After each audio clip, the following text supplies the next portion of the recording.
Councilmember Robert Gallegos of District I. And also this morning, we have Arturo Michelle, the City of Houston's attorney, Stephen Costello, the City of Houston's Chief Recovery Officer, Judy Harris, who will be speaking this morning. She's the Assistant Director for the Houston Health Department. I will say in advance that Director Stephen Williams is out for medical reasons, so he's watching but will not be able to be here in person.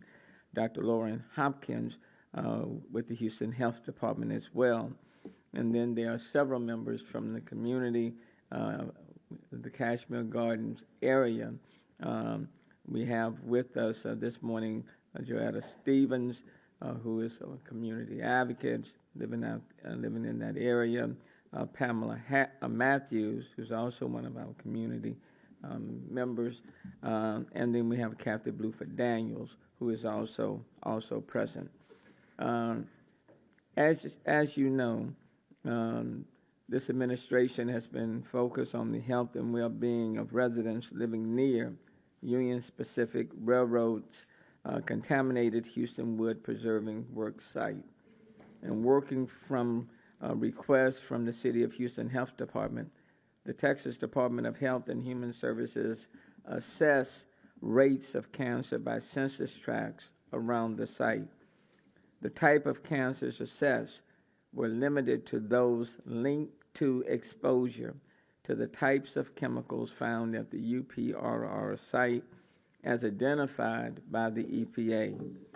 The state found 4 different types of cancer clusters when it focused on the census tracts directly abutting the Union Pacific site. These include larynx, liver, lung, and bronchus, when you group them together, and acute lymphoblastic leukemia. In total, from these clusters, there were 79 more cases of cancer in this small area than expected. In the case of childhood leukemia alone, the number of cancer cases was 350% higher than expected. We have worked to help secure attention from the highest levels of the United States Environmental Protection Agency. The cancer cluster performed by the Texas Department of State Health Services recognized the high level and the high number of cancer cases in this area, especially when you compare it to other zip codes in the city of Houston. And with our partners at Harris County and the Bayou City Initiative, we have taken initial steps to prosecute a lawsuit that brought UP, Union Pacific, to the negotiating table and resulted in an EPA order requiring vastly expanded investigation and cleanup in areas surrounding the site. And while we remain supportive of EPA's order with UP to expand those efforts, UP has taken no action in response to the demands of the city, the county, and Bayou City Initiative for relocations for people living next door or right on top of the site. UP insists that those issues are, quote unquote, on the table, unquote, for discussion, but when we have raised them repeatedly over the last year, including in direct recent conversations with UP CEO, and let me add, I have personally had a direct conversation with the CEO of UP.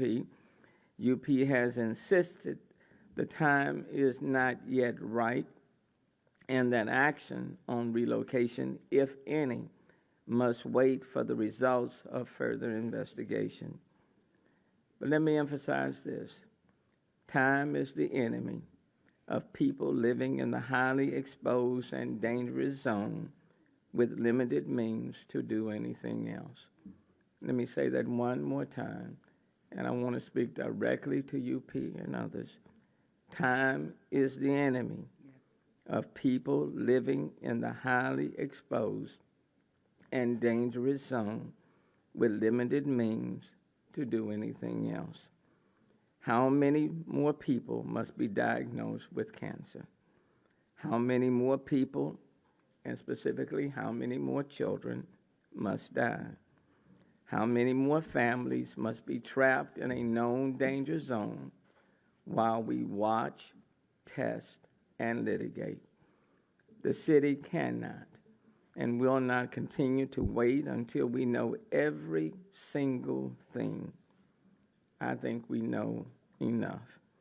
The cancer cluster is clear. The presence of creosote beneath homes at levels above cleanup standards is clear. The presence of elevated levels of cancer-causing dioxin detected at some homes through the city's limited studies is clear. The lived experiences of people who have seen the rainbow water run off from the site is clear. We know enough, and quite frankly, UP knows enough to know that some people near the site are living in harm's way.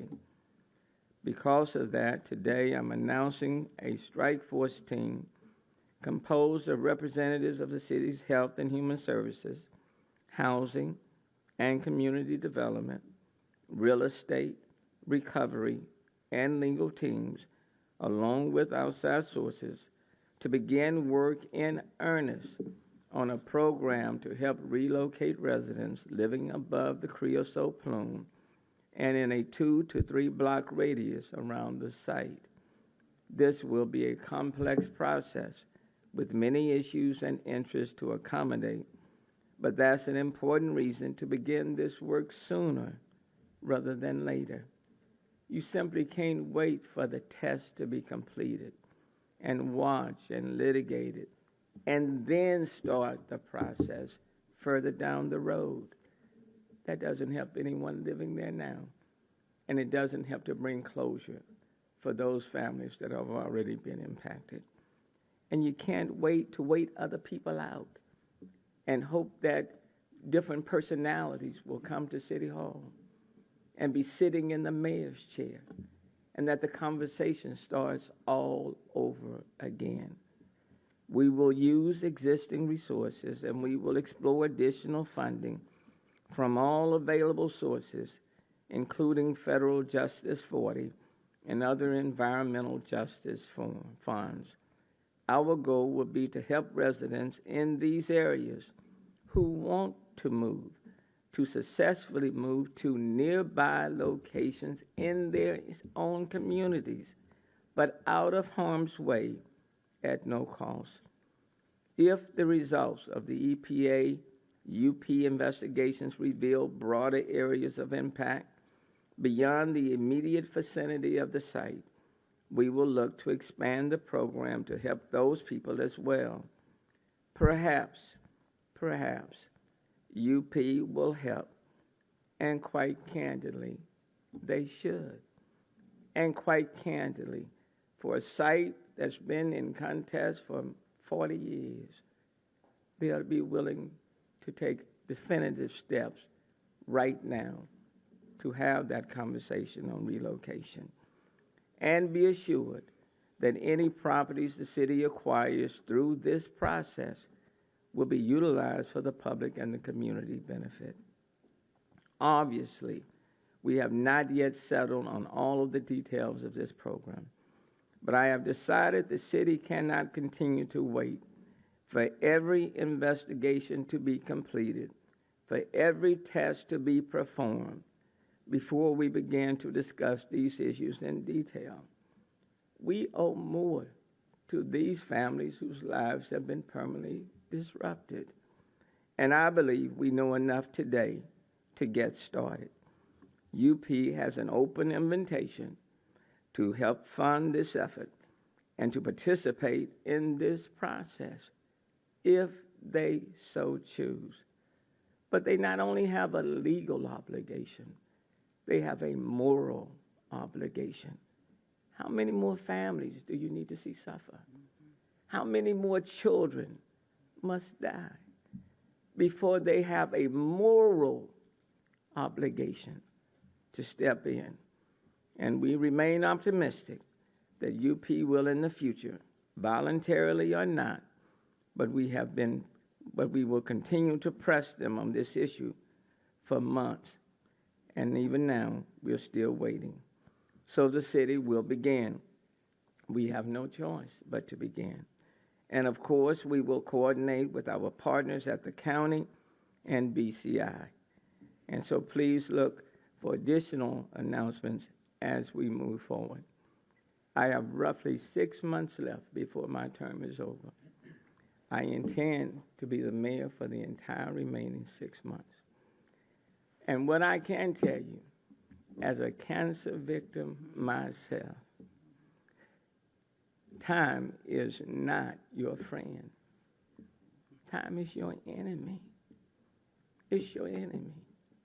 And there comes a point in time when the corporate responsibility steps up and says to these families and to those families who still live in harm's way that we have more of a responsibility. But if they do not move and do not act, it does not mean that we all stand still as we wait on them to do so.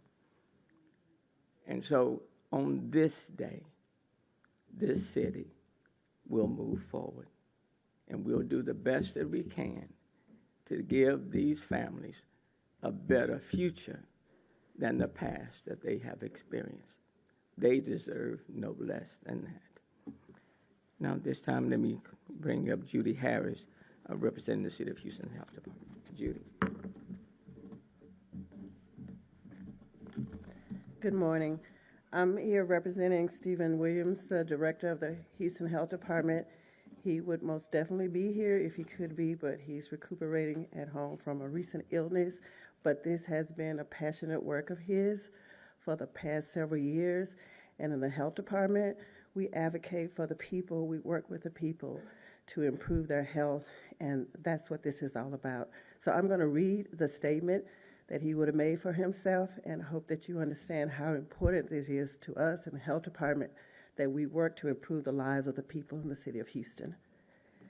People may ask, why now? Why not wait? The community has been waiting for years. The mission of the Houston Health Department is to work in partnership with the community to promote and protect the health and social well-being of Houstonians and the environment in which they live. On June 13th, we met with the Quality of Life Subcommittee of the Houston City Council to give an update on the Union Pacific Railroad site and share the following. A creosote plume extended under 110 properties. Residents living near the site complained of adverse health outcomes. The Houston Health Department conducted environmental surface soil sampling in July 2022 because of receiving transport ledgers documenting the materials from 2 toxic waste sites which were used to create creosote extender. Soil samples were taken and analyzed for dioxin and furans. Dioxins were present in all soil samples taken around the community. 37 or 79% of the samples were found to exceed the EPA regional screening level for cancer risks for residents. The highest concentration is over 1,900 times the limit. In October 2022, attic dust samples tests revealed the presence of dioxins and furans. At the request of EPA, the Health Department disseminated educational flyers regarding dioxin safety in the community. City of Houston staff created a community advisory board to ensure that we were accurately representing community interests. As expressed to us, the community interests are focused on access to health care and relocation. When we got to questions and answers after the presentations, one of the council members reminded me that I had left out the most important fact, and that is that there was already a cancer cluster identified in the area. I was embarrassed because we are involved because people's health and well-being are at stake. We, as the Houston Health Department, are involved because people's health and well-being are at stake. There may be scientific debate about what caused the health issues, but the fact of the matter is that we started off knowing that there is a cancer cluster in the community. People have lived and died from cancers in these areas with chemicals that are known to cause the types of cancers identified. There was pollution emanating from the UPRR site for decades. It's documented even though we don't have measured concentrations, we know exposure occurred. Records of violations and complaints as far back as 45 years ago still exist and likely occurred prior to that but were not retained because of their age. After years of complaints and incidents involving potential contamination in this location, the community felt they were dying of higher rates of cancer than was normal. A cancer cluster analysis by the State Health Department confirmed the community's beliefs. Each of these cancers from the analysis has been shown to be linked to the kinds of chemicals found at the UPRR site. 12 census tracts ringing the site were found to have an observed number of specific cancer cases that were statistically significantly higher than the expected number of cases. The state found 4 different types of cancer clusters that the mayor has already mentioned, and in total from these clusters, there were 79 more cases of cancer in this small area than expected. In the case of childhood leukemia alone, the number of cancer cases was 350% higher than expected. Cases equal people. On July 14th, it will have been 2 years since Corinthian Giles, age 13, who lived 2 blocks from the site, passed away from leukemia. He is one more person from this area that has been added to the Texas Cancer Registry. It is because of children like Corinthian and other residents that we are pushing for action. It has been almost 40 years since operations ceased at the site, and initial evidence of contamination was documented, and there has been very little cleanup, and evidence of contamination is still present in the community nearby. We in the health department believe that people are still at risk. More testing is likely to reveal what we already know. Dioxin is present in the soil. We know a creosote plume is under 110 homes. People have already expressed an interest in relocation and access to health care. Let's respect their interests by being responsive to their expressed interest for relocation and access to health care. We as a city government have the responsibility for protecting the health and well-being of the residents of Houston. Documenting our efforts are not enough. When responsible entities are not accountable, we still have the responsibility to protect the public's health. Common sense and good judgment must prevail. 45 years of complaints and current knowledge about what's going on around that site require more immediate attention and action. A complaint back from the 1970s documents the concern of a landlord who was concerned for the health of his tenants, especially that of the children and infants. People matter. Thank you. Thanks, Judy. Dr. Hopkins, you want to add anything? Sure. I think that those remarks that Judy just presented on the behalf of our director cover just everything that I would say, except that I want to reinforce a couple of things that are facts. Really just reinforcing. I have been working on this for many years, and I know these people. Miss Payne, whose son died 2 years ago tomorrow, was going to speak today, but it's just too hard for her. The families that we have met with through the years, and the community organizers that really came, they're homegrown community organizers like Miss Small, Miss Edwards, those at Impact Fifth that came to us with the information that they felt that they were dying of cancer at higher rates than they should, and requested the first cancer assessment in the area, are really heroes for us. Miss Small has since died. She raised boys, which Kathy is across the street from her, where their backyard was the lagoon, the pit that they played in. And some of those boys died of cancer. This is real. And there's a lot of I'm a scientist, and understanding the statistics and the health and understanding the scientific method of drawing a causal relationship. I know all of that. But in terms of facts, what we have is contamination that we know has been there for years. I have personally read the complaints from the 70s. The apartment manager was complaining about vinyl chloride. He didn't know it was vinyl chloride, but he had an apartment building right there on Liberty Road, and he called and got regulatory agencies involved. The air was sampled. Vinyl chloride was coming off the site at very, very high concentrations that we would not tolerate today. We have limited data there. It's not years of data, which is need for a causal relationship, but we know that occurred. So that's a fact. There are multiple incidents where creosote came off of the site. 2 complaints where the creosote went into ditches in front of people's homes, and the fire department had to be called, and it was difficult to extinguish. These are just major events that actually were still in the record after decades. So there's a lot that we don't know. We have posters here of some of the people that either succumb to cancer or in treatment from the neighborhood. Because as Judy mentioned and the mayor mentioned, these are people behind the numbers. In the cancer cluster assessment, they use the Texas Cancer Registry, and in that registry are all the cases that we have. But we know that there are more that people moved away, and maybe their address isn't captured. But if you look at the posters over on the right, I would invite you to look after today, is a map of the site and a map of the cancer clusters.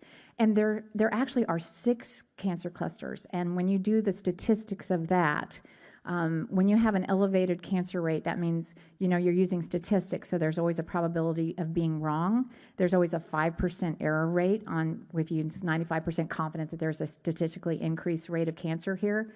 So 5% chance of maybe it's not cancer elevated, maybe there's some abnormal thing happening.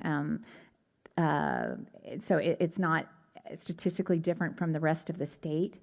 However, when you multiply that out at 95% times 95% times 95% of 5% error rate, there's statistically no way that we have 6 clusters of cancer or even 4 clusters of cancer surrounding the site by chance alone. Something is there. And that's independent of the concentrations. And then, as was stated previously, do you really understand that only cancers that are associated with the chemicals at the site were evaluated? These are we didn't just look at any cancers. We only asked for cancers that would have been related to the chemicals at the site, and that's by EPA evidence. Another thing, just to leave you with, thinking about chance and statistics and causal relationships, if you look at the map over on the right, 1 year ago, we did the first dioxin sampling, and we're very thankful for EPA through the efforts of the county and Bayou City Initiative and TCEQ that we're working on investigating further, and we're moving that along. But if you look at the map over there on the right, what you see, one cancer sticks out to me because the most recent data point is that we do have dioxin in the soil over there. And if that dioxin in the soil over there is present now, it was present in the past. And that has been an exposure route for this community for a very long time. The 4 census tracts that abut the site that represent 99%, I'd say, of the fence line, each have elevated rates of lung cancer. And if you look at what dioxin causes, it's lung cancer. So those are the facts. Thank you. And from the community, let me first start with Kathy Bluford-Daniels. Thank you, Mayor. Thank you for your persistence in looking into this cancer cluster, but particularly the creosote. Thank you for your lead.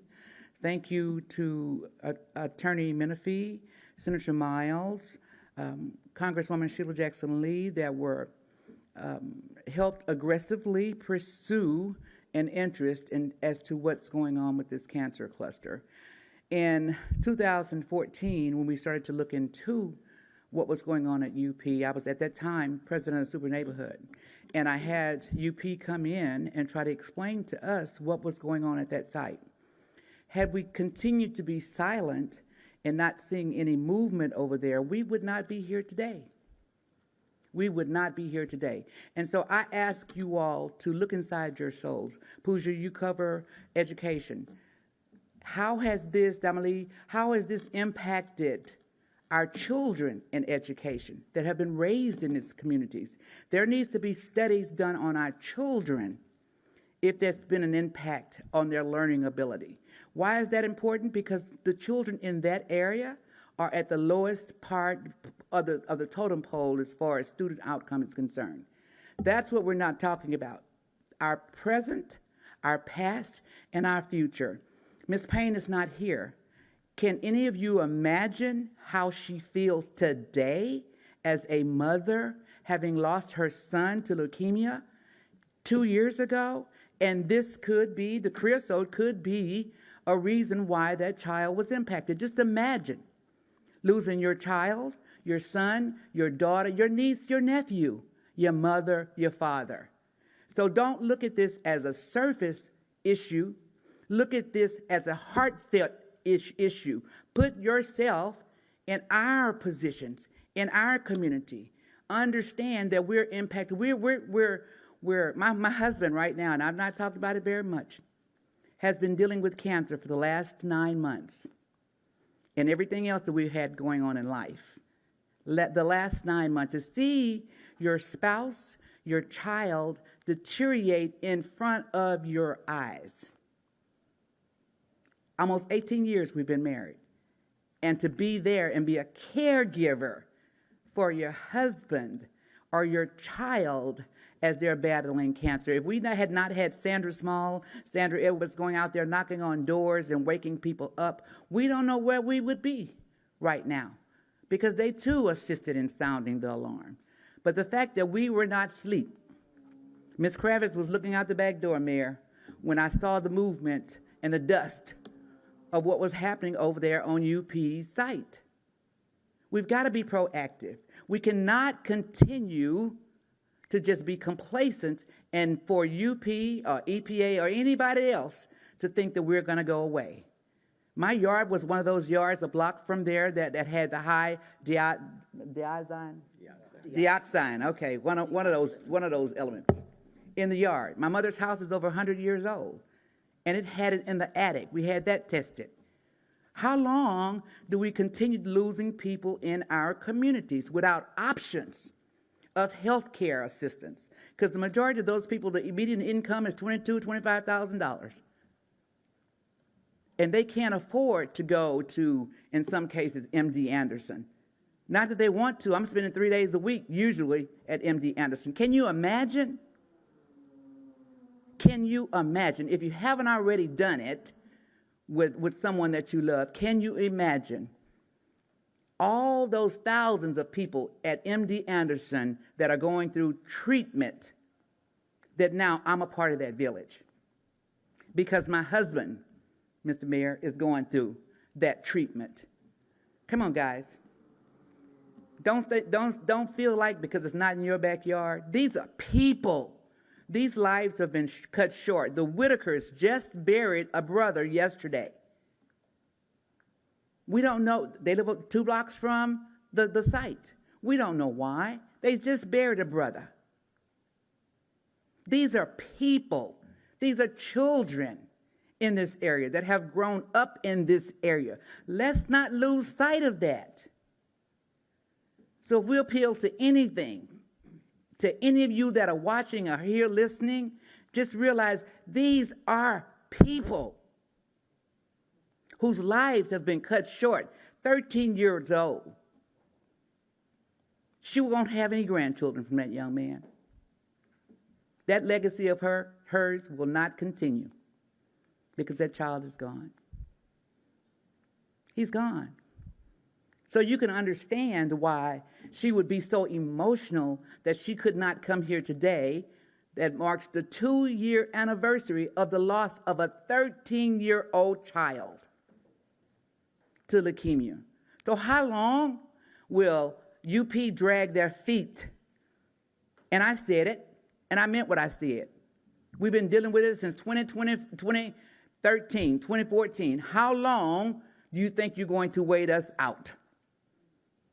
You think we're just going to die off? No, we're going to still keep fighting this, but more importantly, do your part. Offer us relocation. It's not a large community. It's not a large community at all. And with the money, the billions of money that UP makes, certainly they could afford to buy out 20, 30, 40 families. That's less than probably $1 million, or maybe 3. That's a drop in the bucket to what they make running their rail system through our communities. And for them to say that they're going to abate it and build walls, let me tell you another reason why you should be concerned. Because it's already in the ground. Not only is it already in the ground, but it's traveling through the water. Didn't know that, huh? So we all could be impacted. It's going to the Houston Ship Channel. It's going to Galveston. We don't know how much of it is going there, but it's going. So even if you think that you're not impacted now, you could be in the future. So let's all be rattled. Let's everybody be upset that UP has neglected the people in this community and all along this rail line in this community. These are people. Remember that. Mothers, fathers, children, sisters, and brothers. Thank you, Mr. Mayor. Thank you very much. Thank you, Kathy. And then bring up another one of our community advocates, Joetta Stevens. Thank you, Mr. Mayor. I'm Joetta Stevenson, the president of the Greater Fifth Ward Super Neighborhood. As Kathy was speaking just now, I just couldn't help but go back in time, and I remembered when she called me on the phone and said, "I'm outside. I have my phone. I have my camera, and UP they're digging up that ground. They're digging it up. They're digging it up." And I said, well, they're digging up what? They're digging up the contamination, and they're not supposed to touch it. They're not supposed to touch it. And I remember that well, because she also said once they figured out or saw her, they rushed. They rushed her. They came off that property. What are you doing? Why are you here? That's kind of not the actions of those who are doing something they're supposed to be doing, but maybe the actions of those who are doing something they were not supposed to be doing. And that was around 2013 or 14. So when I thought about that, I also thought about how many years that was, and then I also remembered that even prior to that, they had made moves to purchase water rights from people. You know, if you offer $1,000 to someone who only has $1.50 in their purse, that's like $1 million. And you really don't understand what you're selling, because we're not scientists. We're Miss Mabel. We're Miss Siney. We're Mr. Leroy. We don't know what you mean. All we know is you just want to buy something that we know nothing about. And they count on our uneducated ignorance. They count on it, because that's how they're able to move at snail's pace or keep your focus on something that's not going to keep you alive. You see, like the mayor, I've had cancer. I went through the toughest chemotherapy that existed. And afterwards, it took the radiation doctors to discover I had a whole new form of cancer that they never saw before I had chemo. So yes, like he said, cancer doesn't care about your time. The longer you wait, the stronger it takes. And I am so touched that he has formed a strike team. And when I thought about strike team, the first thing I thought about was battle, going, soldiers going to battle. No, it's a little bit deeper than that. Because what he said was they have a strategy, they have some process that they're still tweaking, but at least the process is saying, we're going to do what we can to move the most vulnerable out of harm's way. That's right. That's all we've ever asked for. Help people that they can't help themselves. When you have cancer, you are impacted emotionally, physically, and financially. That's right. That's right. It can take a person who has been a professional or lawyer, and it can drop them all the way down into poverty. Do something besides talk to us. Say, I understand. We need that action. And I see, and I'm so proud of a strike team that's going to take that action. A strike team that's going to at least help wipe some of the tears of the people that are in my community, my historic community. It's a reason a community like this has lasted 154, 155 years. Because we have a purpose. We have a purpose. And I don't know what they were thinking. I don't know if they thought that we would just crawl into a hole, but guess what? We came out fighting, and we're not going to stop fighting. And just like this, Kathy is one of the people that's fighting. We got the tip of the spear, Sandra Edwards. We have people that are in that community, and they're not going to give up. And I'm going to stand by them. I'm going to stand by everybody, because that is where I was born with bronchitis. That is where I was born, and I have no plans to move anywhere. I should be able to live where I want to live safely and breathe the air and drink the water and play in the soil if I want to. That's right. Thank you. Thank you so very, very much. Thank you. Now, let me bring on Arturo Michelle for a moment on the legal side. Pamela, I get to you. Good morning. When I returned to this office in 2021, the mayor, the health department, the people involved in the city had been struggling to find relief, a solution to this. What changed that year is the federal government began an environmental justice initiative, and the mayor demanded and reached out and got a meeting and several conversations with EPA Administrator Reagan, who became familiar with this problem and said that EPA would support these efforts. Last year in the fall, the city of Houston, at the mayor's request, and working in tandem with County Attorney Christian Menifee and Jim Blackburn of the Bayou City Initiative, we filed a demand under the Resource Conservation and Recovery Act. It's commonly known by the initials, RCRA. It's one of the environmental law tools that citizens can use to get relief in situations like this. It had a 60-day pause before you could actually initiate the lawsuit, but that process proved fruitful because the parties agreed to an administrative order entered by the EPA under CERCLA, commonly known as Superfund. And in that order, EPA is requiring certain things. It required an expanded investigation into dioxin and the other elements in that area. It required review and a look at the off-site intrusion of soil and gas vapors.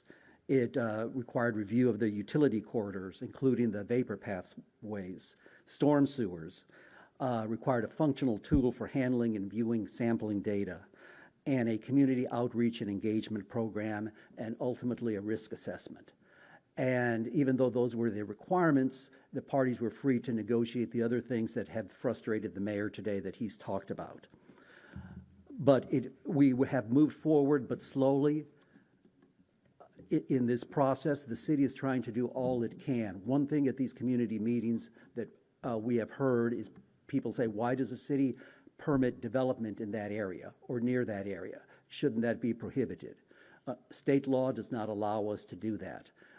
But what we will do is incorporate into the permitting process existing notices that are already out there. The health department's website, the EPA website, several media outlets have links about the problem that talk not simply about people's concerns, but the data that exists. And we will make sure that the people who build there and the people who buy there are fully aware of all these issues. And I would like to close by referencing an unrelated matter, except related in an important sentiment. 2 days ago, a federal court here found in favor of the city involving an apartment complex that had sued the city under a constitutional takings because the city had not granted a permit. This is a property that had repeatedly flooded after Harvey, and some of our lawyers are over here who were responsible for that victory. But in that, the reason the city prevailed is the court focused on the health and safety authority that the city has to take care of its citizens. And the judge there, in one of the most, I think, relevant parts and most poignant parts, talked about that the citizens in that complex had federal housing vouchers. The court noted they did not have the ability to move at will. They did not have the resources. They were among the most vulnerable people we have in our community. And so I would ask that everyone involved in this entire process adopt the same sentiments and adopt them immediately. Thank you, Arturo. Now let me turn to Steve Costello, City of Houston Chief Recovery Officer. Thank you, Mayor. Good morning. Well, you may wonder why the Recovery Office is... Your flower bed, my mom loved roses. She had them all over her yard. Nobody told us that that was dangerous. I helped her. Her yard is beautiful, but she can't see that anymore, and I can't get her back.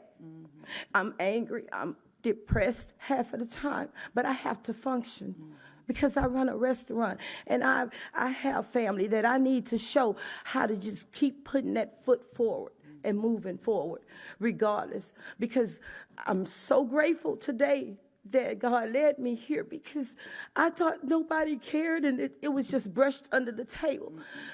I'm going to fight until I take my last breath, because I refuse to allow this to happen to any more members of my family.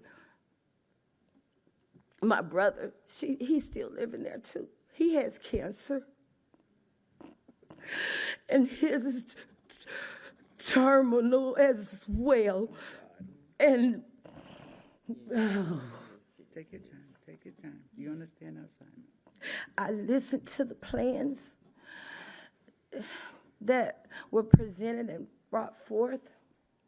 Please don't be one of those people that I always seem to say, a pair of lips will say anything. It's what you do that matters. If we'd have known before we spent our money into this property that this was going to happen, I'm sure we wouldn't have done it. We have common sense.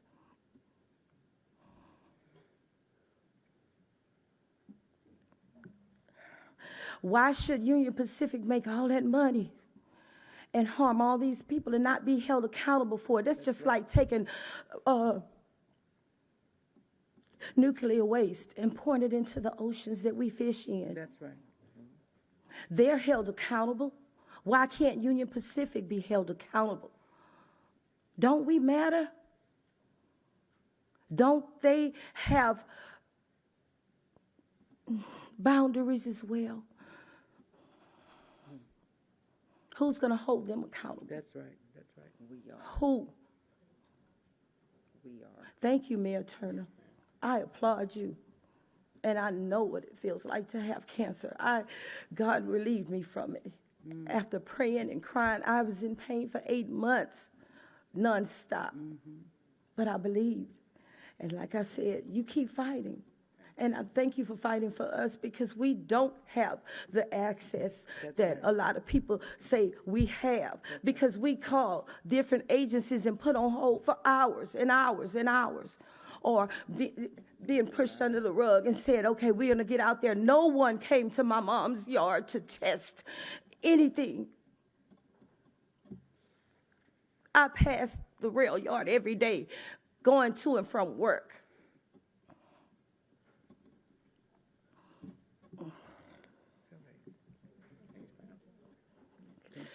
Thank you for your time. Please don't be a talker, be a doer. Yes. Do something because so many lives are dependent on it. So many, I pray every day that my grandkids have a chance. Somebody has to be held accountable. It got there not on its own. That's right. Thank you. Councilmember, I know it's been a lot that's been said. If you can sum up some in Spanish, I would appreciate it. Gracias a todos por estar aquí este día. Estamos aquí con residentes del Fifth Ward que tienen años luchando contra el cáncer en la comunidad de ellos. Esta mañana el alcalde Turner está diciendo que la ciudad vamos a ver qué podemos hacer para la asistencia de reubicación, porque tenemos casi como 40 años esta comunidad que está luchando, porque hay en las pruebas que la ciudad y el condado hicieron, hay como 4, puede ser 6 diferentes tipos de cáncer en la comunidad. Y es porque el Union Pacific tienen esa propiedad ya como 40 años. Y hay, como dijeron las señoras, hay personas, familiares que fallecieron con cáncer. Y vamos a ver qué la ciudad puede hacer para asistir las familias, porque hay como 110 residencias en esa comunidad que tienen peligro con el cáncer, porque hay como 4 o 6 grupos de cáncer, y por eso el alcalde estamos aquí esta mañana a ver qué podemos hacer, asistir a las familias para que se pueden mover, cambiarse si quieren cambiarse a otros lugares en esta ciudad, para que así pueden vivir contentos sin tener miedo que los familiares puedan también ganar cáncer en el futuro. Gracias. I know you've been patiently waiting. If there are any questions, we'll take them now.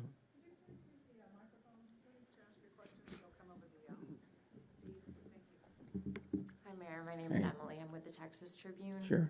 I have a couple questions. Sure. Is the city prepared to pay for a buyout program if Union Pacific doesn't stand up to do this? Well, that's why we're putting together the strike force team. We decided to start the efforts of looking internally for funding, looking outside for funding as well. It is a complicated matter, but yes, we've decided, irrespective of UP, that we need to start moving forward to try to put forth the necessary dollars in order to get this done. And I think the estimate that we have, that we're seeking, if I'm not mistaken, for those that are right in that immediate zone, I think the estimated amount is about 24 to 23 million. Yes, 24 to 26 million dollars is what we're seeking to come up with.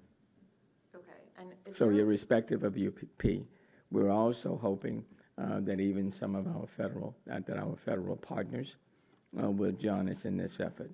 It shouldn't just have to be the city of Houston, but the city of Houston can't wait for everybody else. And so we need to start moving forward. So whether they're available CDBG dollars or dollars that we can pull from other sources, we need to start this process and creating this pool. That's the whole purpose of the strike force. So whether UP comes aboard or not, we are moving forward with putting together a relocation program. Do you have a timeline that you're going to try to hold the strike team to? We're going. This to move post haste. I would like to get things done as much as possible before I leave, and so you're talking about less than 6 months. So we're on a very quick path.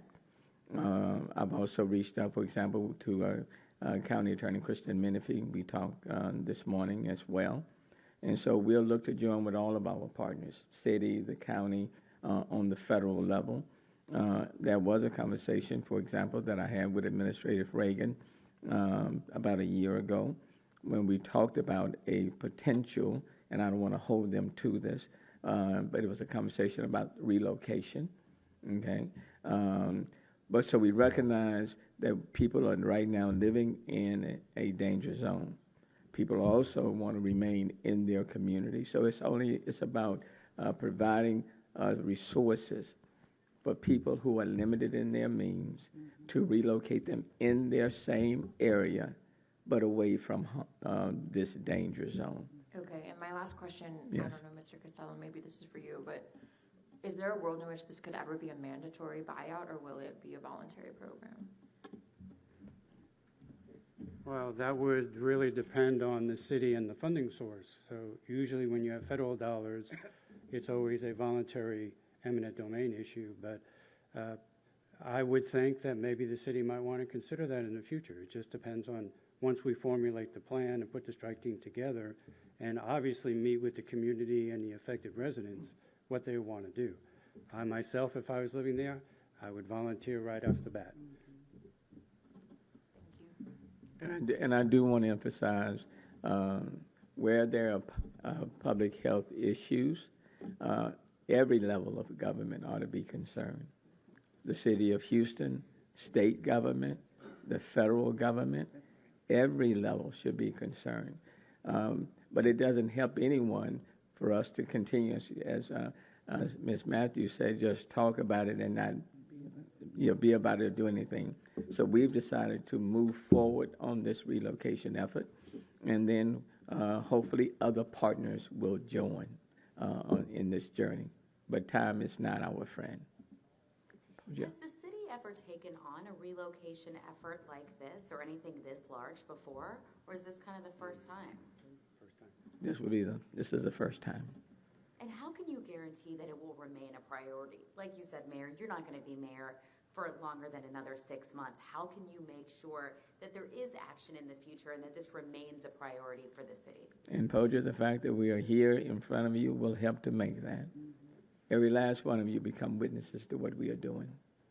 Every one of you and others heard what the community has said, and the fact that LaTonya Payne, wanting to be here, couldn't be here emotionally because tomorrow is the 2-year, I guess you say, anniversary that her son passed, 13 years old.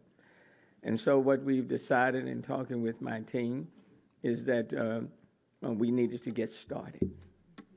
We needed to put the plow in the ground, so to speak, and start this relocation effort. And then hopefully the next mayor will follow through, whoever the next mayor is. But one thing for certain, and I share the sentiment of all these community people and individuals, they're not going away. The fight is not going to stop. But I will tell you on a personal what drives me on this issue. When I was in the legislature, and Bill Kelly is back there in 2007, there was a mother who came to my office who was trying to enroll her son, 14 at the time, in the Children's Health Insurance Program, CHIP. He had cancer. And the state had put up a barrier to keep the kid from getting enrolled in CHIP. And it took us 4 months to fight to get Devontae Johnson enrolled. By the time we got him enrolled in the Children's Health Insurance Program, the cancer had progressed, and we could not save him. And he died. I went to that funeral, and I said I would do everything that I could to keep other children from facing that fate. And that is when we went back to the legislature and fought to change those restrictions so that other children could enroll in time. and their lives could be saved. But Devontae, it was too late. Now here we are here. And the question is, do we continue to wait and people and families continue to be diagnosed, suffer, and in some cases die? Or do we do what we can now? And I think the answer is clear. We do. The city has a responsibility. Separate and apart from UP. These are Houstonians. They live in our city. They are our most vulnerable persons. They are limited by their means, and we have a moral responsibility to come to their aid. And so we'll start this program. We'll do our best to put dollars into this program, and then hopefully, whether it's on the state level or our federal partners, will join with us in this effort. So it's our first time, but look at the number of people who have already been impacted already. Anyone else? Oh, Mayor, was that family residents of the Fifth Ward area that we're discussing, the Devontae and his mom? Devontae was not, but Corinthian, who would have been, well, 2 years, he would have been 16. 15. He would have been 15. Okay, August the 9th. Yeah, Corinthian Giles in this area. His mom right there in the area. And Mayor, I apologize if you discussed this in the very beginning. I missed the very Sure. first part of the news conference. But how closely is Union Pacific working with you guys? Are they cooperating, and are there any measures you can take with EPA or TCEQ to, to bring about any fines or anything? The discussion has been on how long this has been dragging out for years and years and years. Is there anything that can be done if this continues to drag on and it's not addressed in a timely manner? Well, we started out, and I certainly will defer to Arturo. We started the process by starting the litigation process with the county, with BCI, Bayou City Initiative, and the city took the legal action against UP. And they've been at the table and because we paused part of the litigation for everybody to come to the table to try to reach some sort of negotiated agreement. And in the process, the EPA called on and ordered UP to expand their testing. And so that is being done. They're expanding their testing.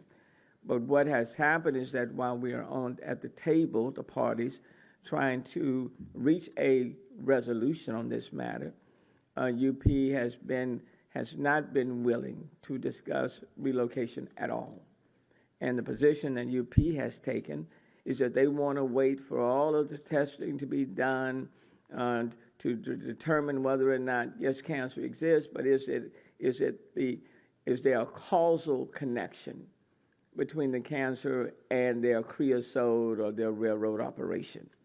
And I have personally reached out to the CEO of UP. I have talked to the CEO, and I've asked the CEO, let's put relocation even now on the table.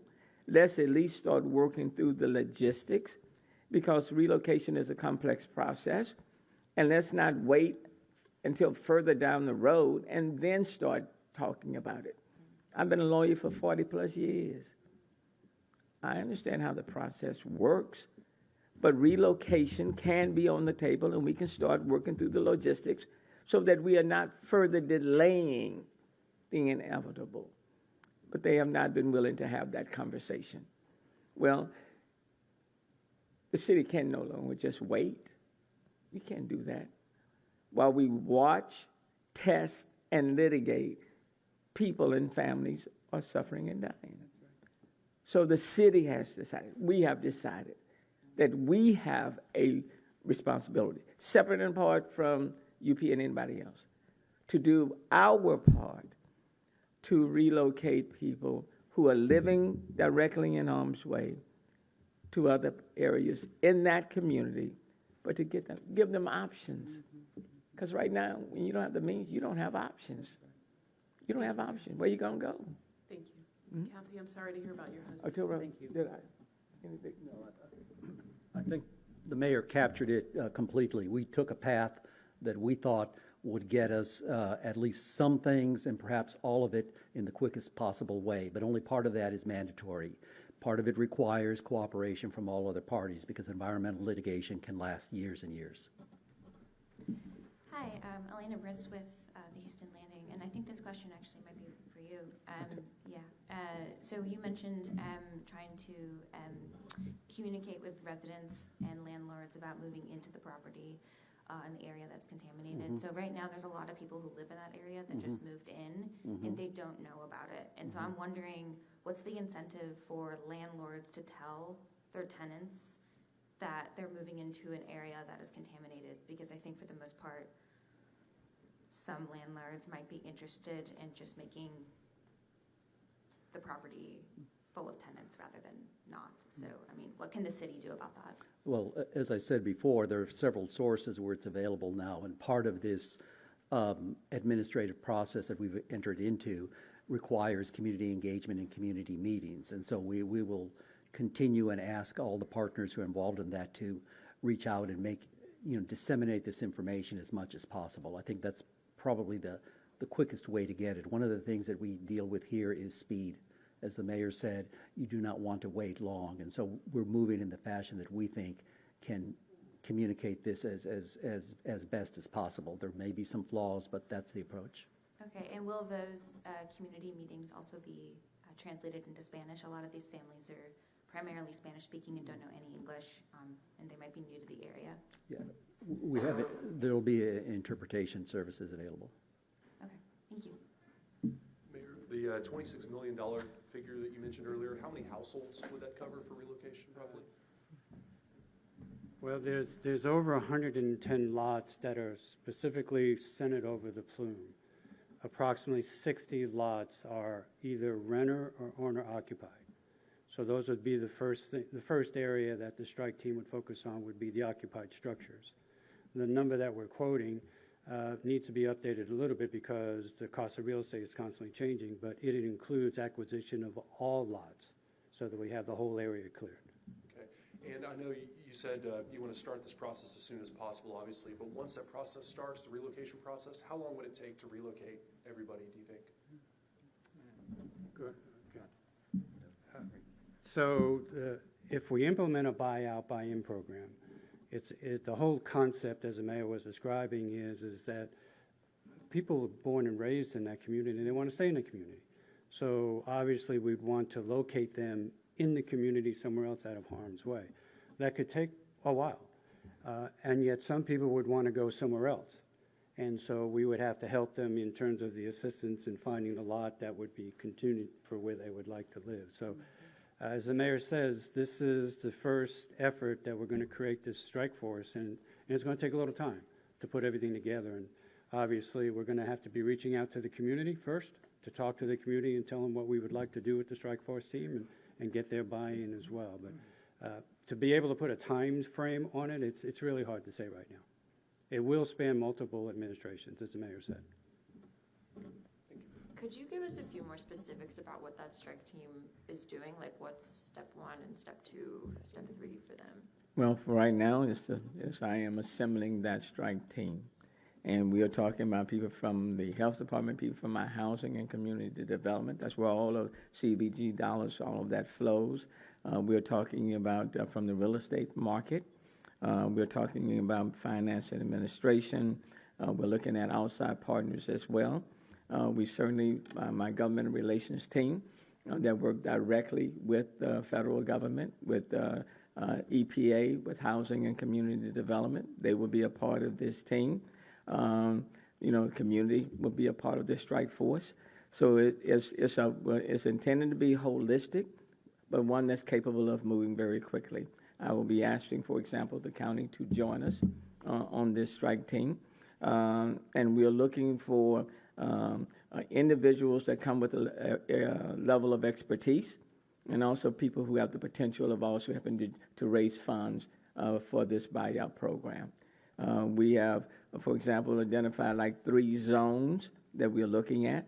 One zone is like those persons or businesses who live directly above the plume in that area. That's the immediate zone.